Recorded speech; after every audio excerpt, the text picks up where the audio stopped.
রোজ রোজ পটল খেতে ভালো লাগছে না, তাহলে একবার এই রেসিপিটি ট্রাই করুন তো। আজ বানাবো পটল চিংড়ি ভাপা। পটল প্রথমে কেটে নিয়েছি, তারপর ভালো করে ধুয়ে নিয়ে পরিমাণ মতো লবণ হলুদ মাখিয়ে নেব। তারপরে একটি বাটির মধ্যে নিয়ে নেব পরিষ্কার করে কেটে রাখা চিংড়ি মাছ। তারপর দিয়ে দেবো পরিমাণ মতো লবণ হলুদ গুঁড়ো দিয়ে ভালো করে মেখে রেখে দেবো। একটি মশলা করে নেব। নিয়ে নিয়েছি কালো সর্ষে, সাদা সর্ষে, কাঁচা লঙ্কা আমি ভালো করে শিলেতে বেটে নিয়েছি। এবার একটি কড়াইয়ের মধ্যে দিয়ে দেবো কিছুটা পরিমাণে সর্ষের তেল।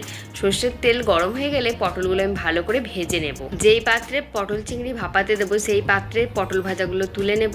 তার মধ্যে দিয়ে দেবো চিংড়ি মাছ, সর্ষে বাটা, পরিমাণ মতো হলুদ গুঁড়ো, লবণ। এবার দিয়ে দেবো পটল ভাজার তেল, কোনো কিছু নষ্ট করা যাবে না কিন্তু। তারপর দিয়ে দেবো সামান্য পরিমাণ জল দিয়ে ভালো করে হাতের সাহায্যে মেখে নেব। দিয়ে দেবো কিছুটা পরিমাণ কাঁচা লঙ্কা চেরা দিয়ে কড়াইয়ের মধ্যে জল গরম করতে বসিয়ে দিয়ে টিফিন কৌটোটা বসিয়ে দেবো ঢাকা দিয়ে 15 মিনিটের জন্য। দেখুন